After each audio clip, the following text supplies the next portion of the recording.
Data no longer is the center of the landscape for selling tech. And I was trying to figure out what was the center. And I go back to the analogy of the gold rush, right?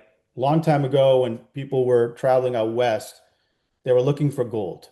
Was gold the center of that era, or were the people that were selling the pans and the shovels Picks and and shovels. the whatever those the axes to hit the Picks. right, the Picks. picks and axe, were they the center? And I'm like, you know what? That's the center. Welcome to the Revenue Builders Podcast, a weekly show featuring B2B sales leaders and executives. Hosted by five-time CRO John McMahon and Force Management co-founder John Kaplan, the show takes guests in the barrel, behind the scenes with the people who've been there, done that, and seen the results. Revenue Builders covers best practices for scaling and growing your business while sharing the pitfalls to avoid. Welcome back to the Revenue Builders Podcast. Today we're talking about one of the most critical and definitely often most misunderstood levers for hypergrowth, scaling strategic partner ecosystems. And joining us today is Alan Chhabra. He's the Executive Vice President of Worldwide Partnerships at Cerebras Systems.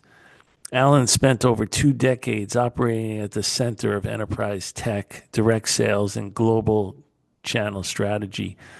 Over a nearly 10-year run at MongoDB, he scaled their global partner network from the ground up, turning hyperscaler alliances and partner channels into a revenue engine that touched, you ready for this, 80% of all new business deals.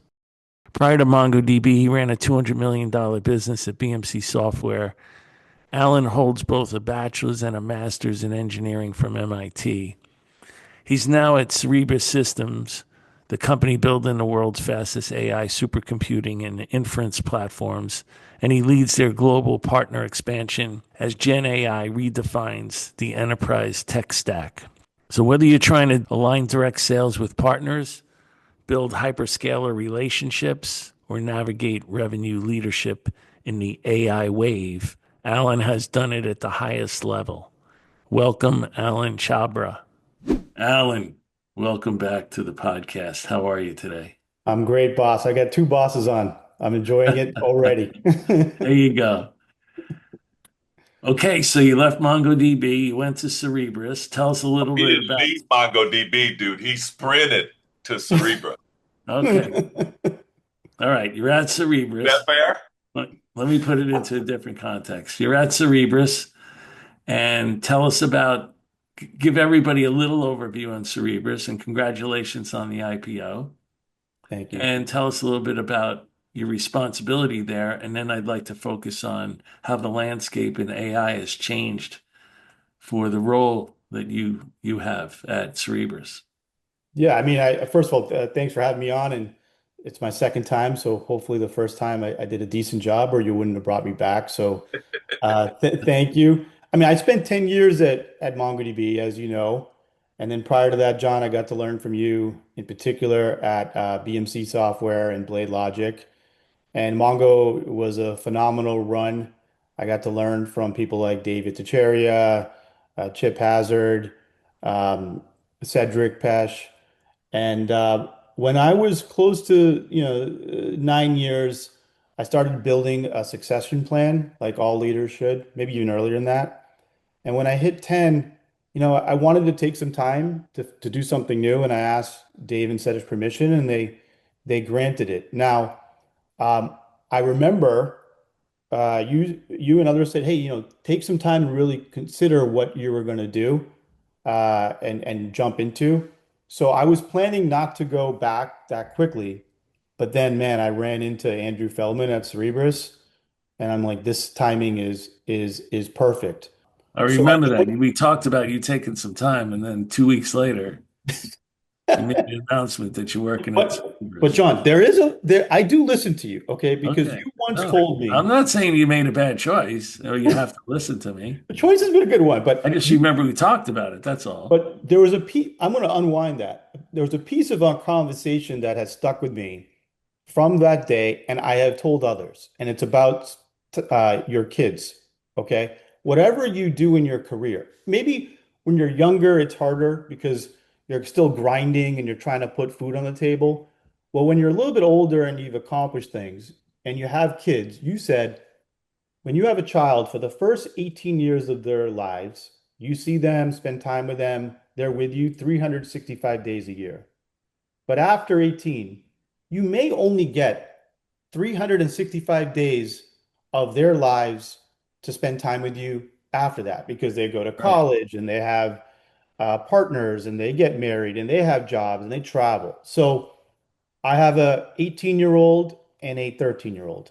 At the time, my son was 17. So I said to my wife, Shelly, whatever I do next, I'm going to make sure I don't miss those hours, those days. So when I took the job at Cerebras, Andrew and I discussed, and we agreed that I wouldn't take a CRO job. CRO job, you're going to have to travel around the world. We would split the job into two.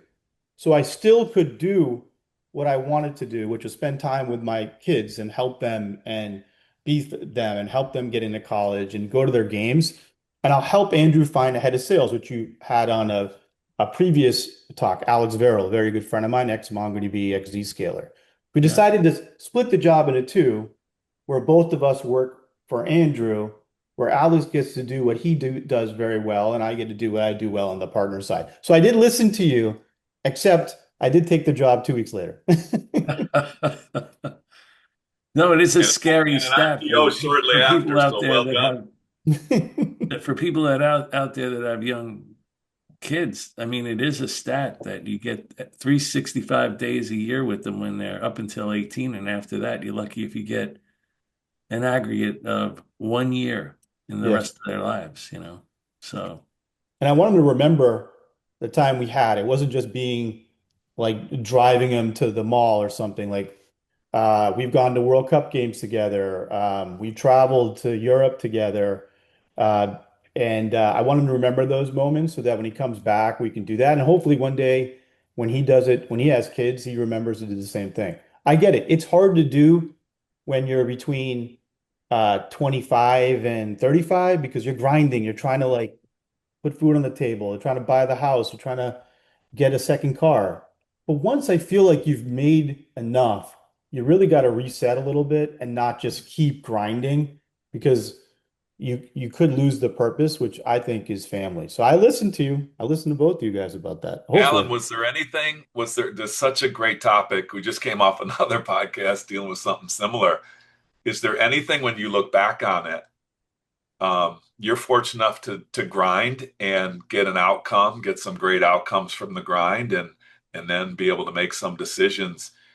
If you had to do it over again, would there have been some simple things or simpler things that you could have done during the grind um, to, maybe somebody's doesn't get the chance to do that afterwards. Somebody passes away, or, we just hear all kinds of different stories. Is there some things that you talking to somebody else, maybe giving some advice? Can you insert anything? We're not expecting you to say that the grind, don't do the grind, but Right. is there some things that you could insert into the grind that you would do differently? I mean, 100%.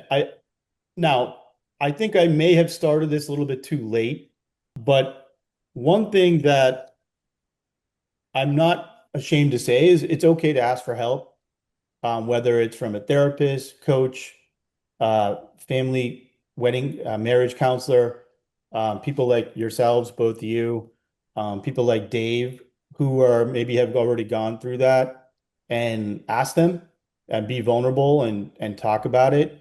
I think when I was in my 30s, I thought, I'm just pounding my chest and like, yeah, I just got to go close as many deals as possible. I'll be on a plane.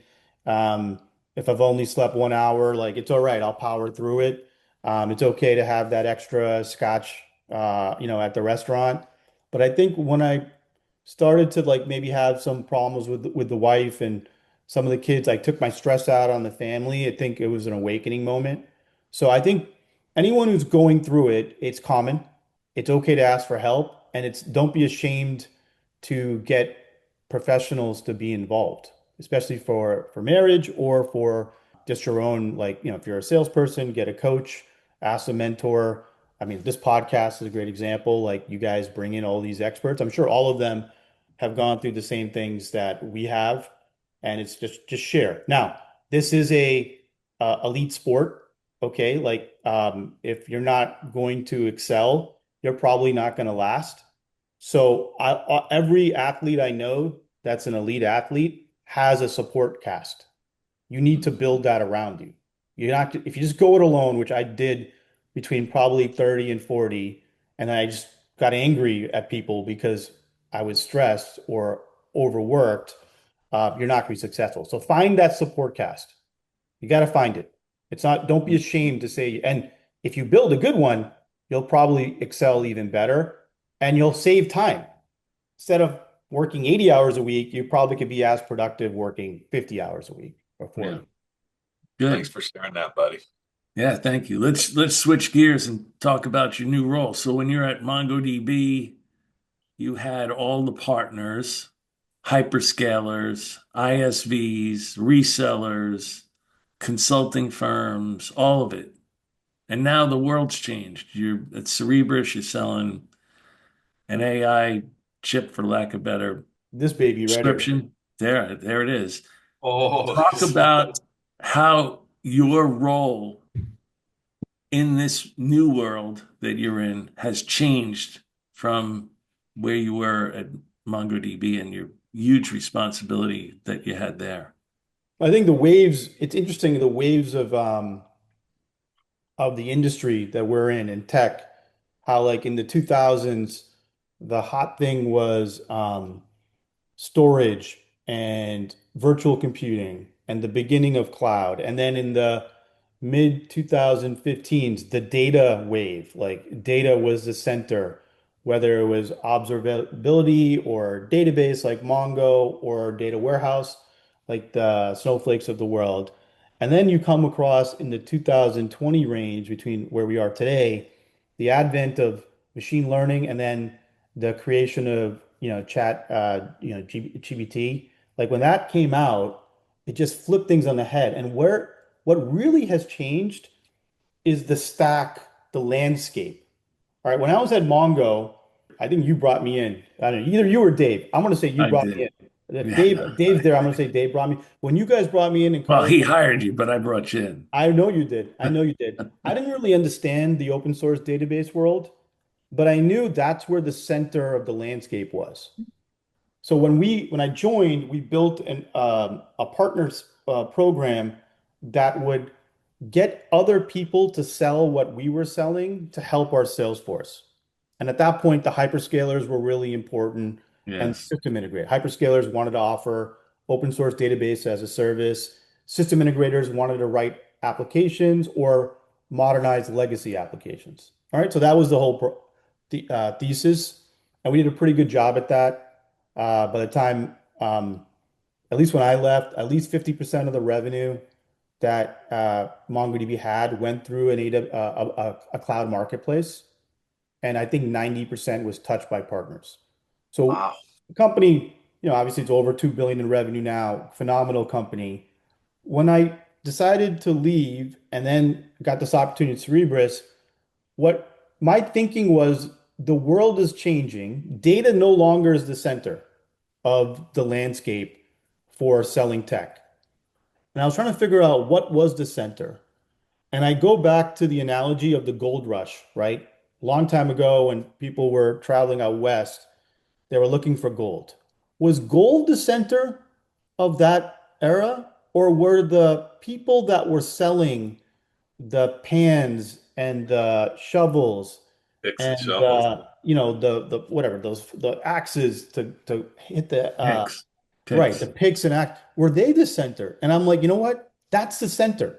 They made money either way. They gave customer value either way. So I thought about 2 years ago that NVIDIA was the center and that anyone who could create an alternative architecture would be viable. So that was my thinking 2 years ago. And I got lucky to find Andrew at Cerebras. Now, when I joined the company, it was definitely a little bit nerve-wracking, right? Like to compete with NVIDIA is no small task. It's actually probably the biggest mountain that's out there because they're so good at what they do. They have such a large volume of chips in the industry, everything from gaming computers to now, some of the best chips for AI. So in order to tackle that, we had to bring in Alex for sales, which I convinced Andrew to do, and then you have me for partners. In order to go solve the partner side, we had to get into a hyperscaler. Okay. NVIDIA's five largest customers, at least four of the five are hyperscalers. They're the ones buying them.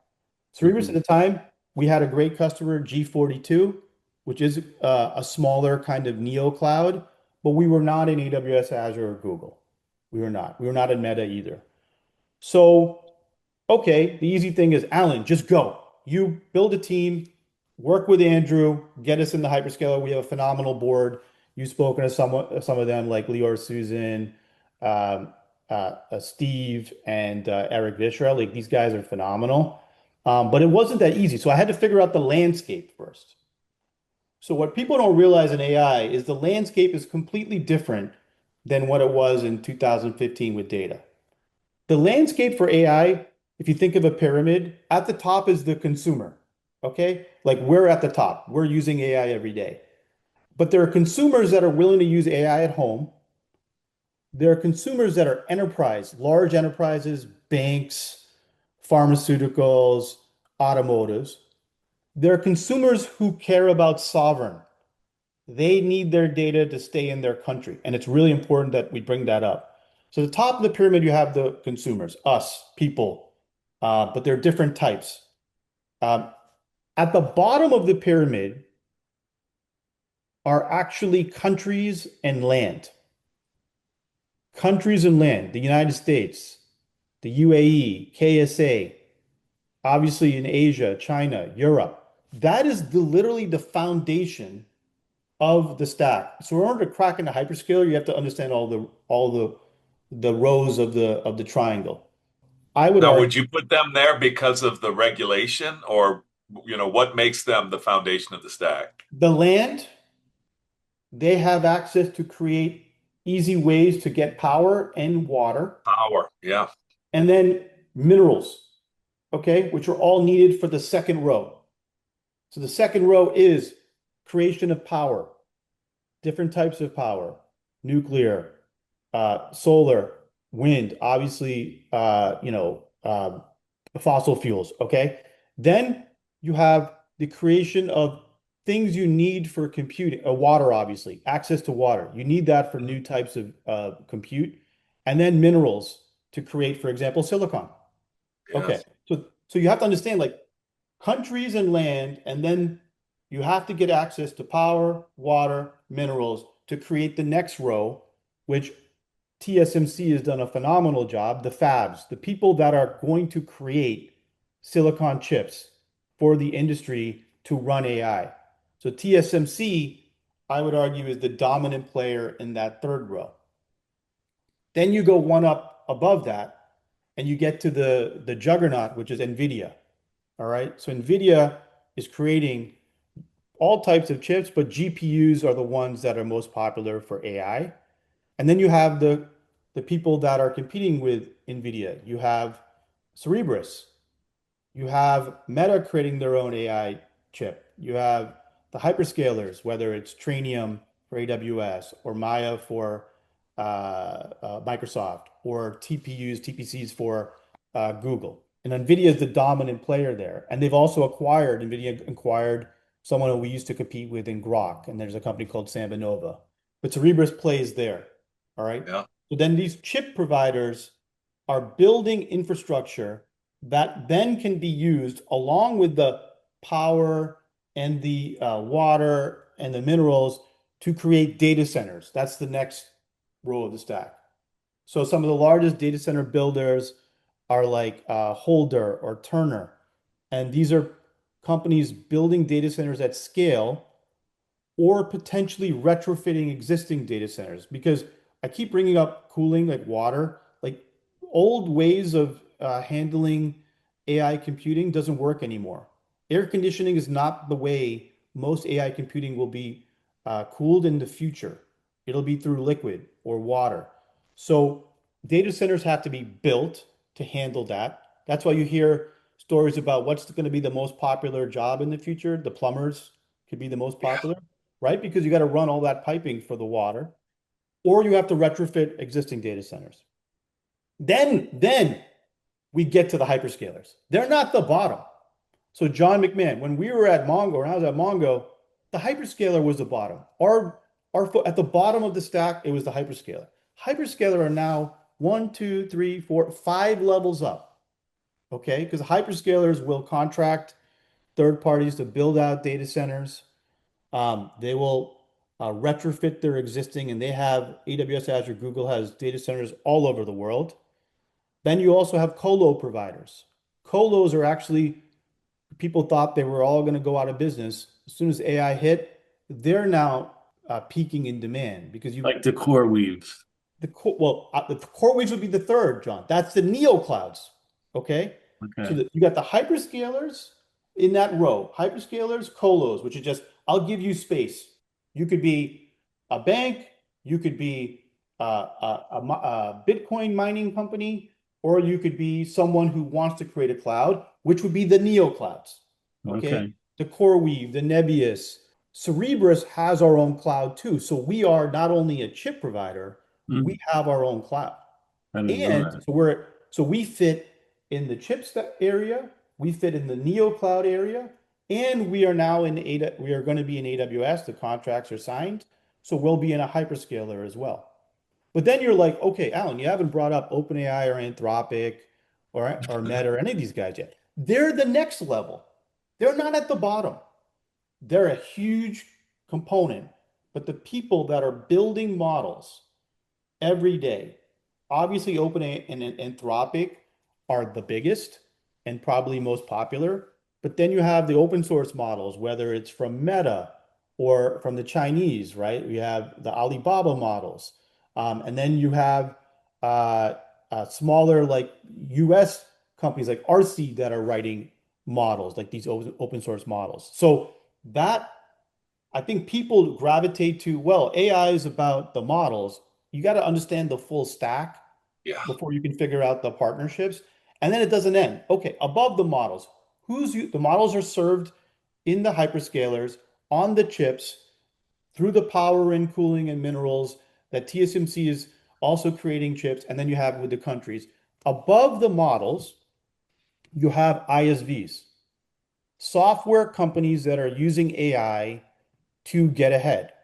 And one of the most popular types of software companies around AI is code generation companies. Okay.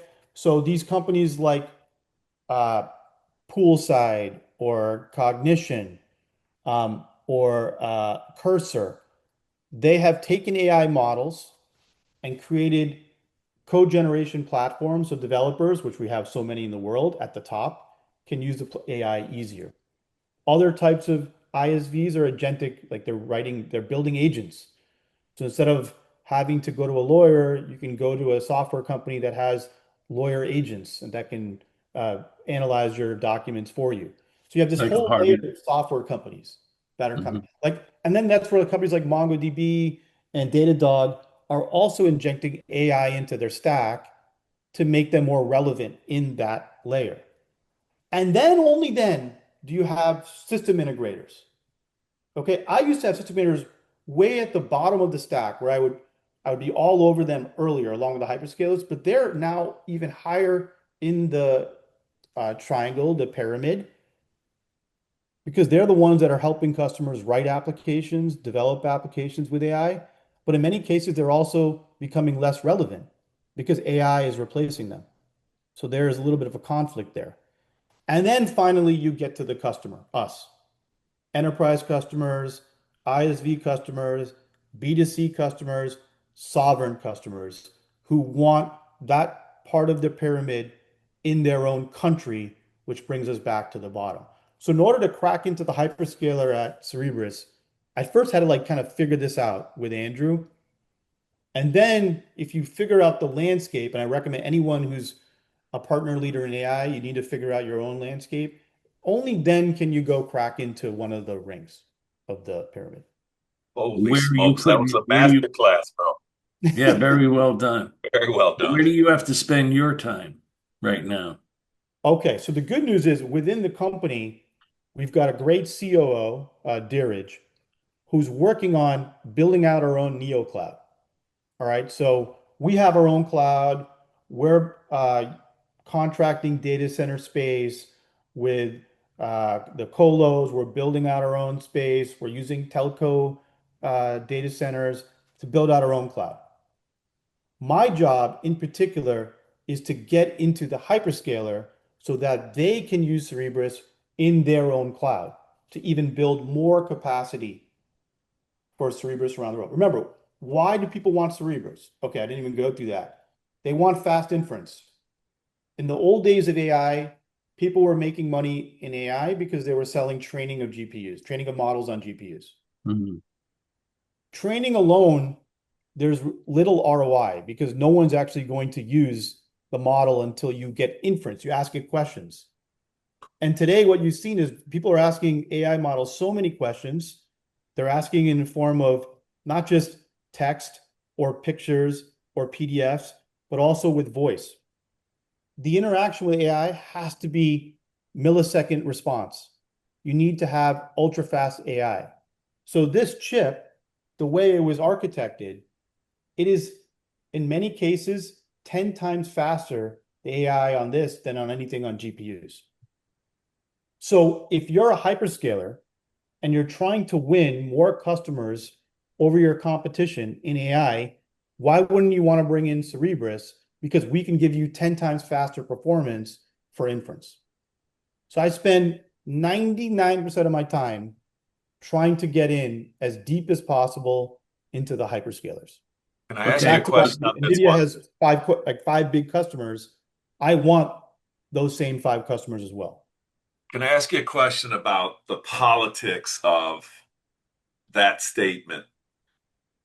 Making a sound technical decision is not as easy as saying who's the best at this. It's because of the way these relationships are built and because of the way the stack was built.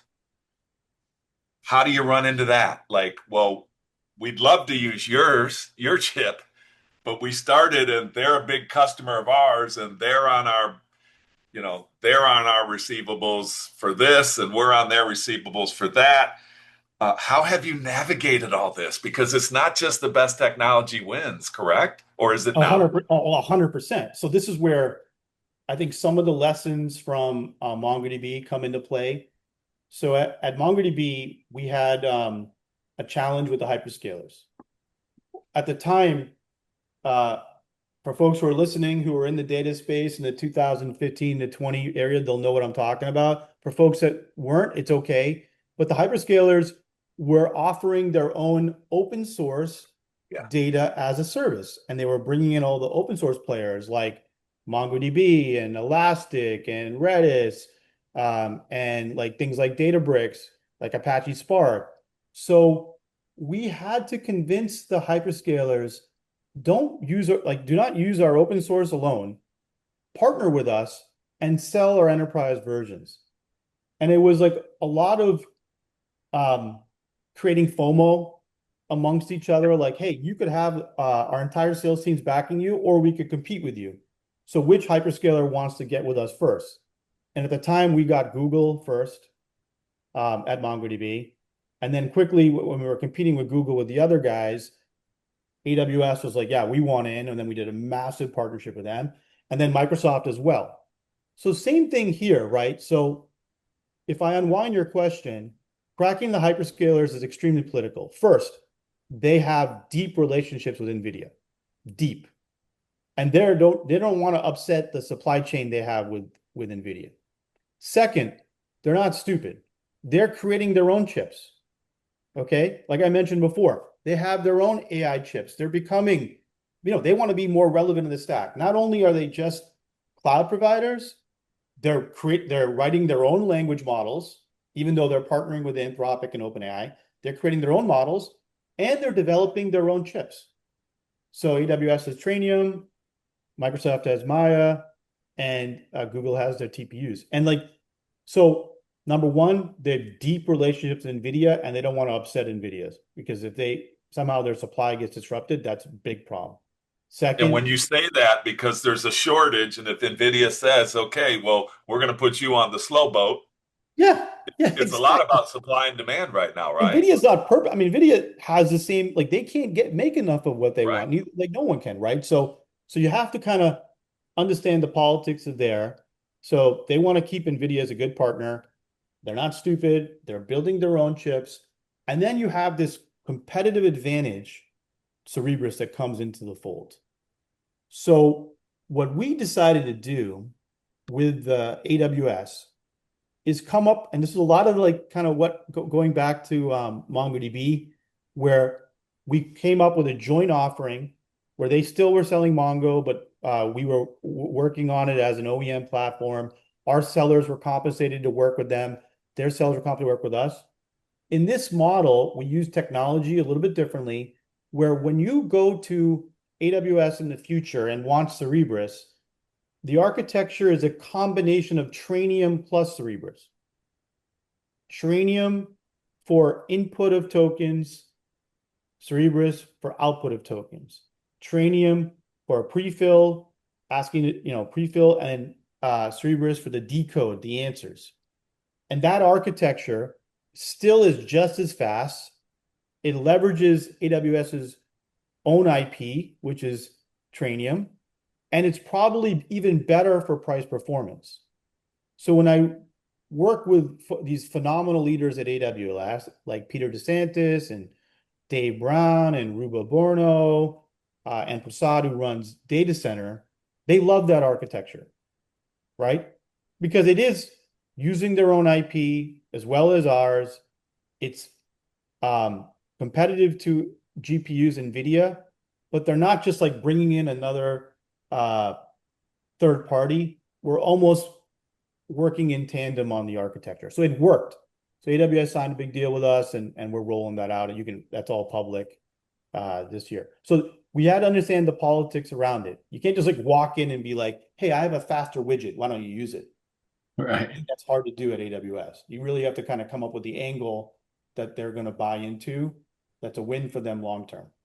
And what does that do to you as being a, expert on how these channels work? First of all, the master class that you just gave on the stack is amazing. I can't imagine that anybody could be in a role like yours and not being able to articulate that. Like that's a must because you just put the stack in there, but now you're putting the relationships in there and you're putting the money in there and some things that don't make sense, like the models, the frontier models that made all the money in the beginning, and they have all this influence and all this money and they're buying their way into this. I don't want to be disparaging, but they're A lot of them have influencing, their own, they have their own VC right? funds that are sending money Yes. up the channel, right? Yeah. Yes. So what does it really take today to now kind of explain your role? Like the definition of your role is so much is like it's I like a think superhuman. I'm definitely Seriously.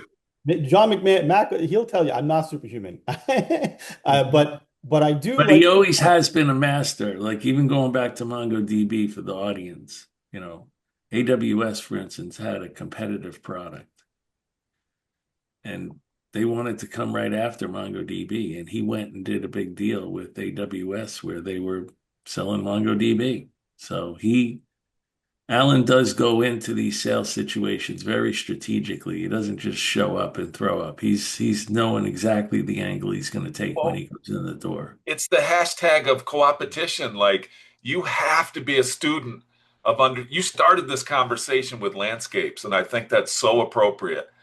I think if you don't understand, number one, the landscape that you're in, and you don't understand your customers and your partner or the lens that each one of these layers has, there's no way that you can be successful. So it's Well, not a think about how typical, the enemy inside the account, right? So you're talking about you going and selling your product into, let's say, the hyperscaler, and the yeah, hyperscaler has a product also.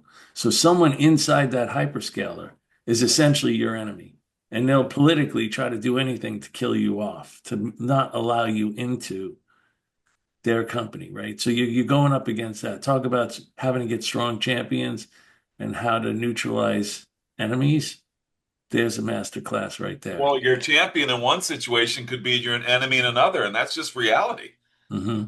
right? And an enemy doesn't mean wailing and gnashing of teeth. It's just not in their best interest to do X with you, but is in their best interest to do Y. Correct. Yeah, Correct, Alan? I agree. Like, I mean, so I think if you're a CEO of a AI company that is coming out and you're trying to, every CEO is gonna be like, yeah, I need a partner leader. Okay, it's like a checkbox board. Right. Hey, you need a sales leader, you need a partner leader. Obviously, you need all the engineering folks, like those, that's the core. But then you need these two other people, okay? And you need a CMO and a marketing leader.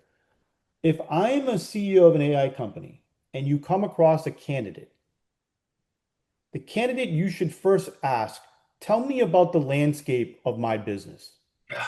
And if they can't answer what we went through, they haven't done their homework, or if you're like a salesperson, you haven't done your research in the account. So I think it's so important before you just like jump in and do a bunch of activity and do a bunch of pipeline generation and set up a bunch of meetings for your CEO at a conference. Any candidate and CEO of an AI company that's going to hire for partners needs to first show them the landscape. Ask them the interview question. What's the landscape of the of all the potential partners we could have and why? Relevant to us.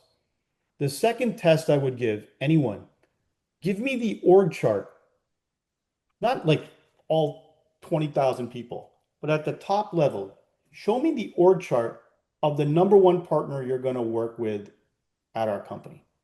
And if that's AWS, show it to me. So I do that all the time. I mean, Andrew did that with me, right? So when I joined Cerebras, hey, actually, I don't know if he asked me, but I just showed it to him. Let me show you the power base of these brilliant people at AWS. And what you'll realize is it's like um, Game of Thrones. There's five kingdoms, six kingdoms. Oh, And good. some kingdoms work for the parent, for Amazon, all the way up to Andy Jassy, and others work for the subsidiary, AWS, up to Matt Garman. And within AWS, there's different components as well, right? There's great leaders like Dave Brown, like Prasad, like Swami, like Ruba, like Greg Pearson. So it's not about being superhuman, but I do respect that what John's saying. Like we had to learn a lot at Mongo the hard way, but it's about doing your research in all But these. you also have to have political capacity, Yeah, meaning you can't look at one deal or one relationship. you're not. Yeah, if you look at one deal by itself, you never get it. So what John didn't tell you at Mongo, one of the ways we cracked in the hyperscalers was not just partnering with their competitor. We partnered with Alibaba in China. So both you guys know we had a great leader who worked for me, Steve Su, in China. Oh, So I was on a plane to Beijing, Guangzhou, Shenzhen. I think I went like 7 times, okay, while I was there. And we cracked into Alibaba. And the last thing AWS or Azure wanted was MongoDB to have a great partnership with the Chinese before we had a good one with them too. So same thing in this new world, right? When we cracked in AWS, we embraced Trainium, Trainium plus Cerebras to compete with NVIDIA. A lot of neutralization of enemies if you can do something like that. Well, that's also finding the champion for their chip, right? Agreed. And helping that person sell more. Yes, I agree. but now we're talking about like just at a high level, if you wouldn't mind, Alan, because I get a lot of questions on like we at Force Management are dealing with it right now. Just at a high level, what are some of the things that you would look at a success profile? You said being able to name the landscape, not Yeah, only yeah. where you come from, but where you're going to. What are some other competencies that you would say are non-negotiable for a role like this? I think first, See, AI companies changed it a little bit. Most AI companies are heavy engineering, heavy Yes. engineering. Uh, Silicon Valley. So I hate to say it, but actually, I'm going to say it proudly. If you are a candidate that doesn't understand technology in this landscape, they should be disqualified right away. You don't have to have two engineering degrees. You don't have to have worked for MongoDB, but you need to be smart technically.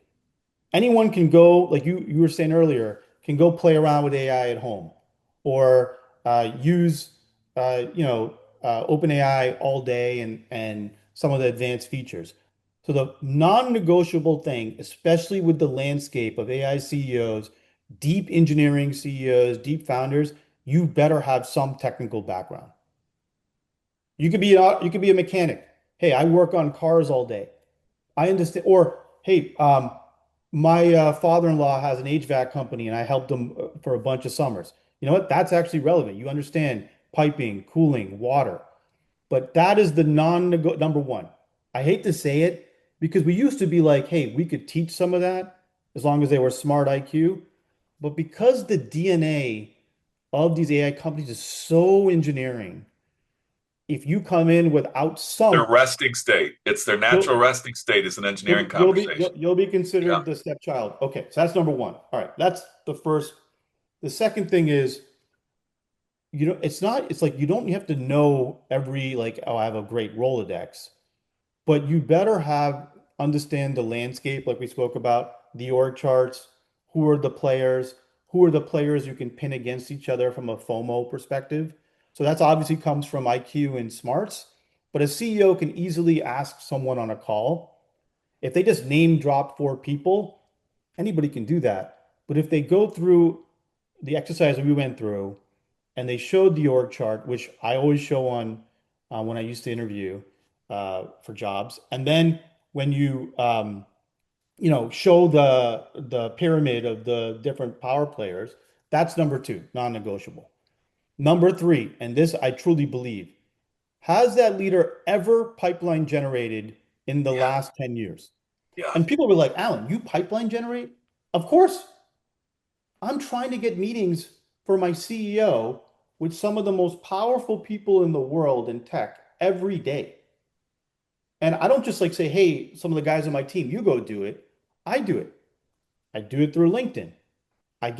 Yesterday, I found a leader's cell phone number. You don't want to know how I found it, but I found it and I started texting him, hey, we need to talk about the proposal on the table and I need to get you, me, and my CEO on the phone. So if they're not willing to do that, how would they be able to teach a team under them to do it?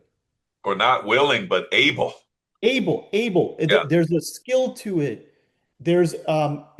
AI makes it a little bit easier, but you got to be able to want to do it and teach others. And I So think this that's is a what people, highly technical mind, a highly yes. technical brain that also has a high capacity for understanding qualification, value creation, um, landscape, political landscapes. That's a pretty rare bird. I'll give you the fourth. They need to be a negotiation killer. Okay, this is not for the weak-minded. They need to understand it's okay to pin people against each other as long as you're doing it fairly. It's okay to ask for more. It's okay to be the bad guy. Um, I think as a partner leader, the top partner leader in an organization, in many cases, needs to be the bad guy in the company, not the one that does all the fireside chats and goes on the keynotes. Like they got to be the one that's willing to stand up to protect the company. Uh, the best compliment I ever had is some partner, I'm not going to name who, told Dave, our old CEO at MongoDB, please keep Alan out of our meetings.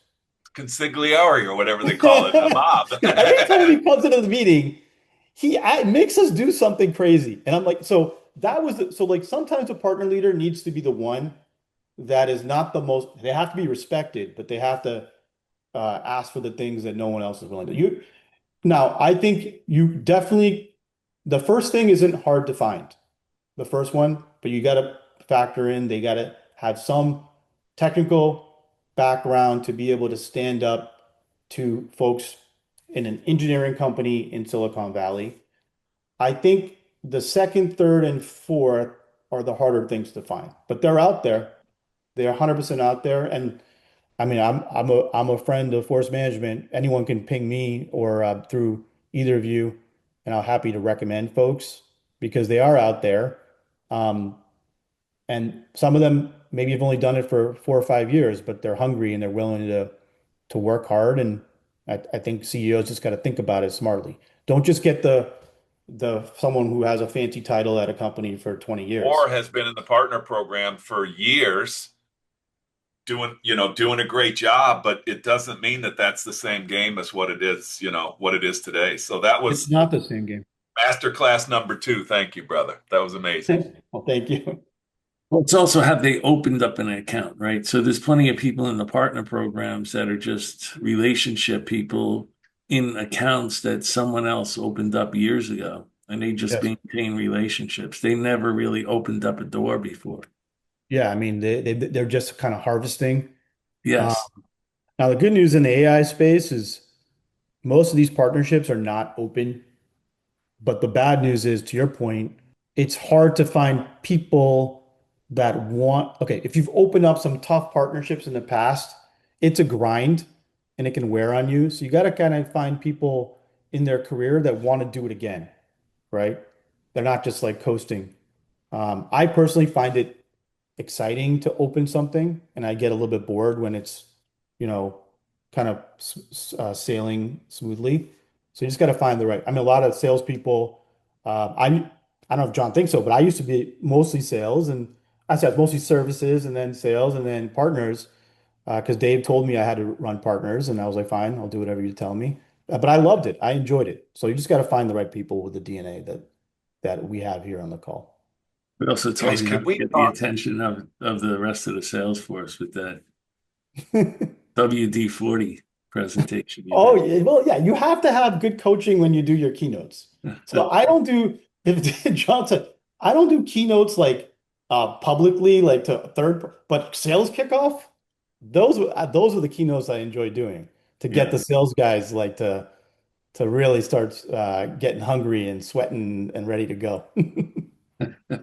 Alan, you talked about sovereignty and you talked about it at a country level and you talked about it, I'm sure you talk about it at a data level and regulation level and minerals. I love all that. Here's what I'm struggling with sovereignty right now is because everybody with this duopoly or whatever we're calling it, in everybody's got a hand in every part of this stack. It's at least the people with money have hands in every part of this stack. The sovereignty question, the migration from clouds, now it's almost like we're going backwards to like on-prem. It's not called on-prem, but basically people are saying, I want my data close to me as possible. Can you give me a little masterclass, little mini masterclass on sovereignty right now as it relates to AI and what companies should expect? And Okay, not just data, IP. Yeah, yeah, IP, data. 100%. I think, okay, so if we go back to the landscape, right? At the bottom, we had countries, nations, Canada, US, obviously EU, UK, and then you have dominant players in KSA and UAE, and then you have Asia, okay, in particular China. So those countries have also funded ways to build out data centers and infrastructures in their own countries, as long as the data stays in their own countries as a competitive advantage to the future, right? Like, for example, uh, I don't know if it's controversial to say, many say in the Middle East, folks, leaders there realize that, hey, the next oil is computing, is AI for the Middle East. They can build data centers at scale, even in the desert, right? So why, when I show you back to like the master class of sovereign, the real players that are popping up there's two rows. First is the model providers. Okay. Model providers that are built in country or trained in country is a huge business.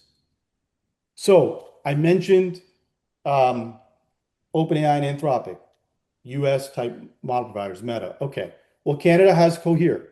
Yeah. France has Mistral. China has all these Alibaba models. Mhm. You don't think those are going to keep rising and governments are going to pour more money into those because they see that as a competitive advantage for the future. So that's the first class. If you want to work with those countries or sell to those companies, realize that the countries are backing the Coheres, Mistrals, OpenAIs, Anthropics. And as you know, in the US, there's a little bit, and SpaceX, right? There's a little bit of competition between SpaceX, Anthropic, and OpenAI for the president's time. All right. So you have to first understand that row is extremely political. It's not just what's the best tech wins, right? Not even It's the tech close is right now. backed by these government leaders. They're helping fund the development of it because they see it as something competitive, just like the size of the military or the size of our oil reserves. How much AI the country is producing is a competitive advantage for the country. You have to understand that. So then, all right, these governments are also wanting data centers locally. And there's three types of data centers being built, as I mentioned before.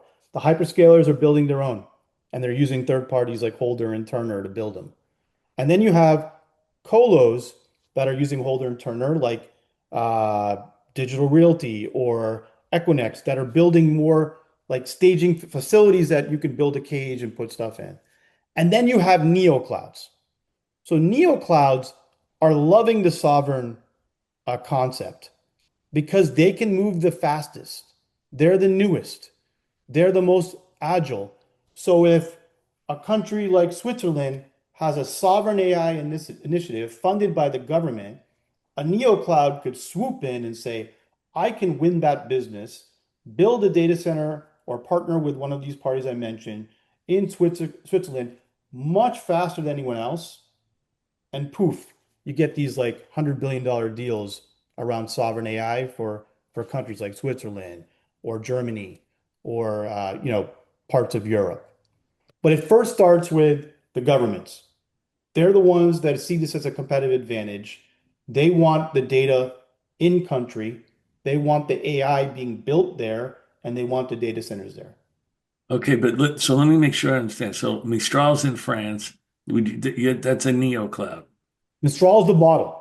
Okay. So these Okay, guys, they are model. I thought they were also a neo cloud too. so No, now you're 100% right, John. So they're smart.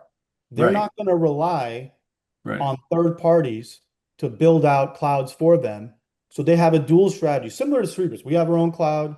Yeah. Mistral has their own cloud, but they also partner with Microsoft and Neo Clouds to run their models there. Okay, so then in that case, then they would not allow, France typically wouldn't allow a core weave into be a If I neo were cloud. France and I'm subsidizing the business there and I wanted sovereign, the Yeah, data center has to be in France.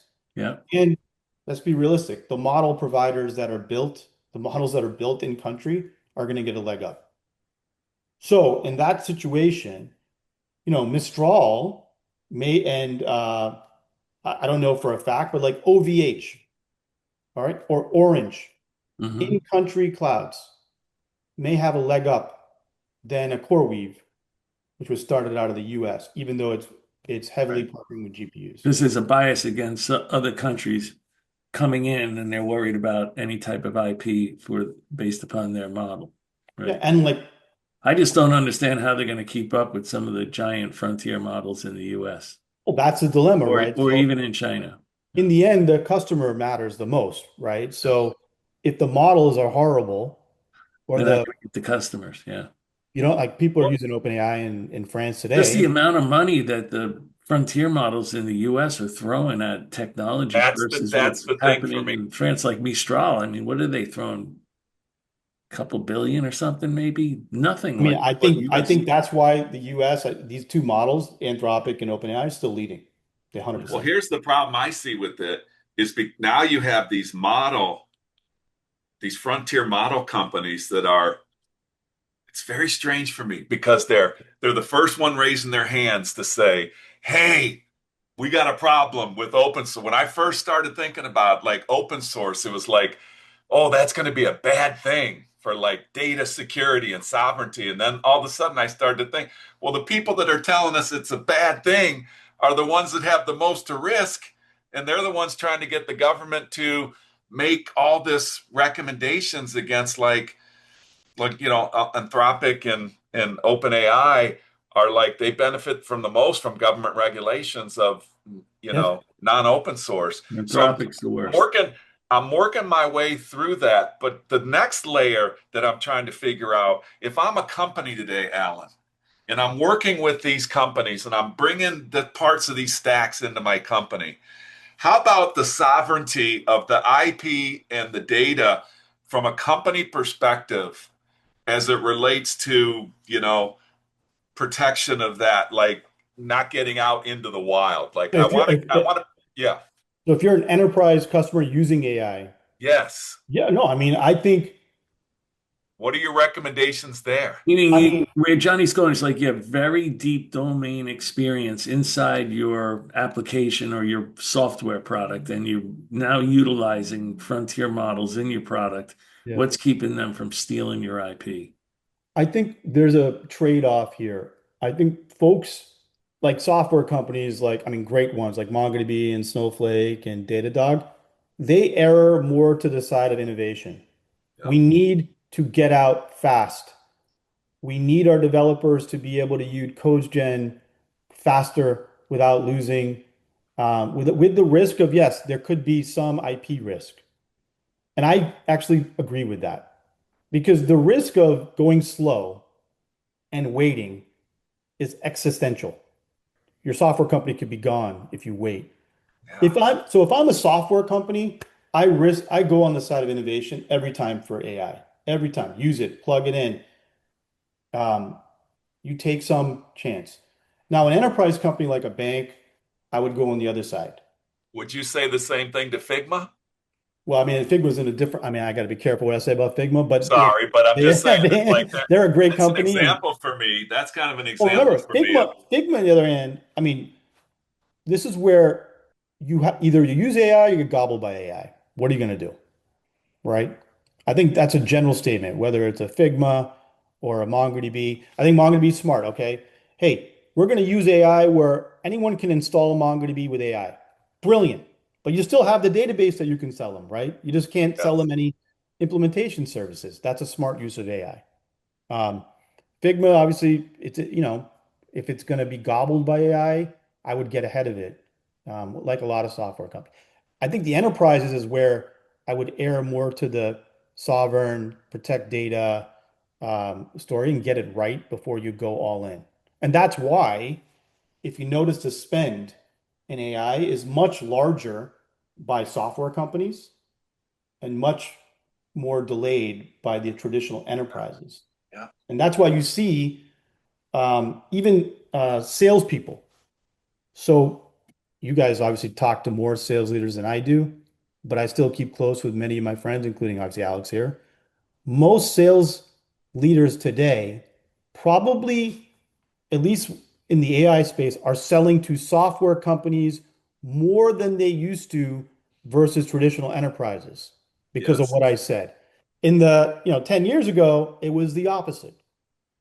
And now it's kind of flipped. I don't know if you guys are seeing that Yes. with the people you're talking to. 100%. And it's because Very, of what I just said. AI, software companies are willing to embrace AI, they're willing to take the risk, either use it or get eaten by it. And enterprises are so kind of risk averse because of the sovereign data protection, IP protection, that they're going very slow with building out agentic workflows and but do so you forth. think that's where the neo clouds and all these different cloud versions, and do you think that's where this is going to get solved for the enterprise? I Is think like, I still think the hyperscalers win the enterprise. The neo clouds are more, to me, where they're kind of more focused on the ISVs and the hyperscalers because of the rigor they have on how to handle data security and sovereign. Now, there's a third layer to this. There's also like the traditional kind of government type organizations that are building clouds, right, for top secret data. But in that middle ground, like you're a bank. If you're a bank, are you going to trust AI in the future with a hyperscaler, a neo cloud, or a slower kind of government funded organization? I would argue they'll go all through the hyperscalers. I think the hyperscalers are banking on it too. And there'll be some regulations there, I'm sure, that will mandate that for banking at the hyperscaler level.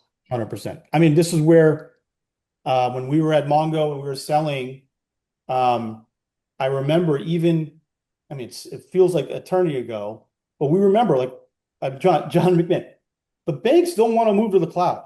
They want everything on premise. Remember those days?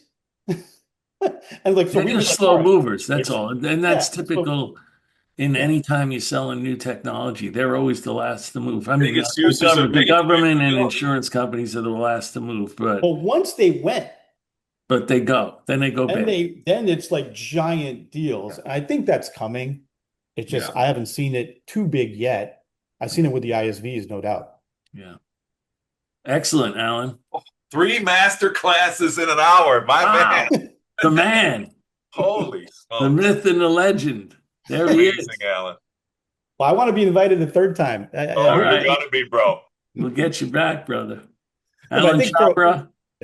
For all Thanks partnership again. leaders, John, both Johns, it's a cool job. Just I think CEOs are different these days. You just got take some time and do your research before you get in front of a CEO of an AI company, or you're going to get eaten alive. Yeah. So Thank you, Alan. Thank you, Johnny Cap. Thanks to everyone for listening to another episode of the Revenue Builders Podcast. Thanks for listening to today's episode. If you enjoy the content, please subscribe, rate, and review the show to help us reach more people. This show is brought to you by Force Management, where we help companies improve sales performance, executing the growth strategy at the point of sale. Check out forcemanagement.com for more information.